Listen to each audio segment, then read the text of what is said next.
So one of my very good friends is a sex addict. He's been a sex addict for over 15 years. Now, obviously, I don't want to embarrass this guy in front of the entire world. So for the sake of this video, let's just call him John. I'm pretty sure I don't know any Johns, so that's a safe name for now. And John, I kid you not, was at one point sleeping with 5 women every single day. It's funny how we're even friends because I'm literally the exact opposite because I'm actually celibate. I never sleep around. But anyway, back to the story. John couldn't stop no matter how hard he tried. And it was actually destroying his life because he couldn't maintain a relationship. And his self-confidence was just taking a major hit because every day he would say, "This is the day I'm gonna quit." But every single time he would fail and feel worse than before. That's until he got sent to Japan for work. And let's just say when he came back, he was very different. Within 4 months, I kid you not, it was just 4 months, he had broken free from the habit that had controlled him for over 15 years. Not by trying harder, not by punishing himself, but by doing something that sounds almost backwards. And when he told me what it was, I literally told him,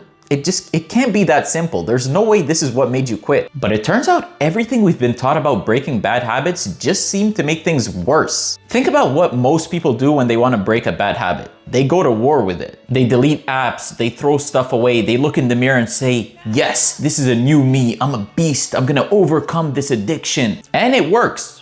For 4 days. Because then the urge comes back even stronger than before. So then they give in, but now they feel ashamed and they still have the habit. So it's literally even worse. So what do? They try even harder the next time. And the cycle just keeps repeating. But here's what nobody tells you. The fighting is actually the problem. Imagine trying to fall asleep. The harder you try to sleep, the more awake you'll feel, right? Habits work the exact same way. The harder you push against them, the more powerful they feel. And there's actually a reason for this. And once you understand it, everything will change for you.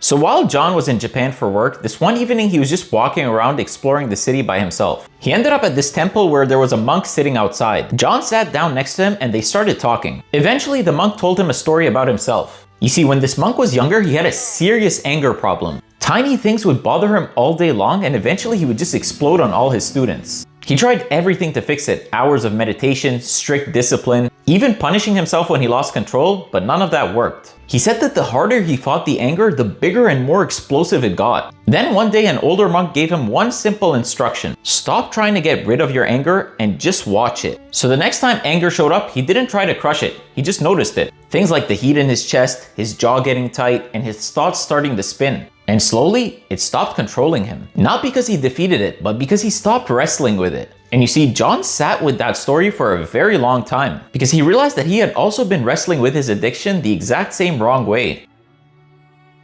Now here's why this actually makes sense. You see, every bad habit or addiction started as a solution to something. Someone smokes because they're stressed. Someone eats junk food because they're sad. Someone gets addicted to sex because it's an escape from loneliness or feeling empty inside. The habit is never random, it's always filling a hole. So when you rip it away by force, your brain instantly panics. It's like trying to snatch something from someone's hands. The grip just gets tighter. Your brain literally does the exact same thing. However, when you just sit there and watch the urge without reacting to it, something different happens. You create a very small gap between the feeling and what you do next. And here's the wild part. Almost any craving, if you just sit with it and don't act on it, will fade on its own within about 10 minutes. I know it feels like it will last forever in the moment, but it's really just a wave. It rises, peaks, then falls back down. You just have to let it move through you.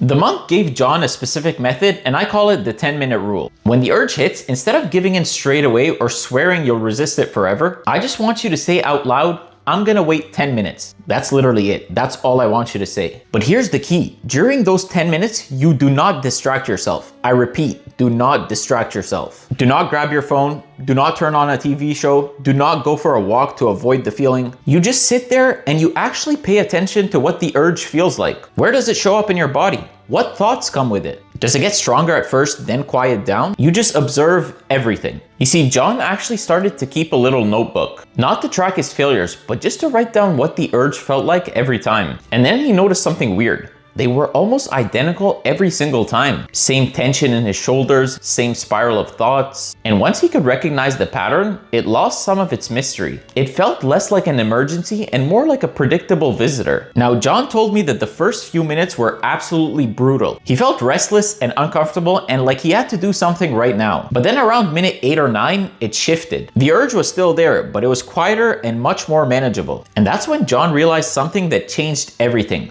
I'm not the craving. I'm the one who's watching it. You see, you're not your urges. You're just the person who watches them.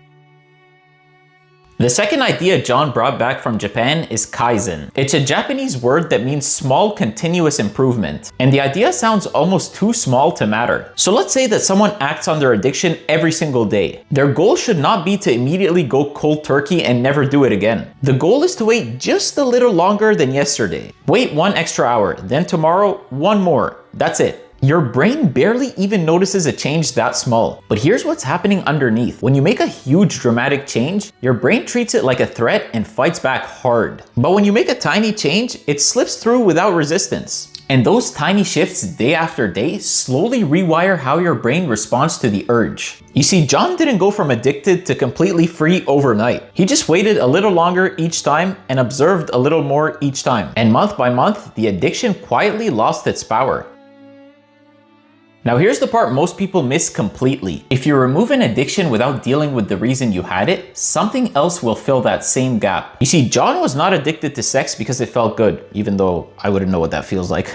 He was addicted to the way it made everything else go quiet for a little while. The stress, the loneliness, the feeling that something was missing. Sex was just his off switch. And here's the uncomfortable truth. A lot of us are walking around with that same hole and we don't even know it. We just keep reaching for whatever turns the noise off. Food, scrolling, alcohol, work. The habit isn't the problem. The habit is an answer to a problem that you haven't looked at yet. So just removing the behavior wasn't enough. He had to figure out what hole it was filling. The Japanese have a concept called Ikigai, which is basically your reason to live, your purpose. When John started building real things that gave his life meaning, like better friendships, goals he actually cared about, things that made him feel something real, the pull of the addiction got weaker naturally. Not because he forced it out, but because something real replaced the emptiness it was filling. So ask yourself honestly, what is the habit actually giving you? And trust me, this answer matters more than anything else you'll try to do.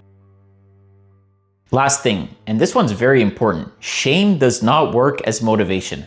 Most people think being hard on themselves will push them to do better. But think about it this way. If your best friend was trying really hard to quit something and they slipped up, would you get in their face and call them weak and pathetic? Obviously not, because that would crush them and just make it worse. So then why would we do that to ourselves? You see, shame does not create change. It just creates more pain, and more pain is usually what triggered the addiction in the first place. When you slip up, and you will, trust me, everyone does, don't spiral. Just get honest without being cruel to yourself. What triggered it? What did you need in that very moment? What's one small thing to try differently next time? And then that's it, just move forward. The same calm observation that the monk used on his anger. Anyway, thank you guys for watching till the very end, and if this video helped you in any way, I would appreciate it if you would like and comment. And if you know anyone who's struggling with an addiction, send them this video. It could be the very reason why they quit. And I'll see you guys in the next one. Love you.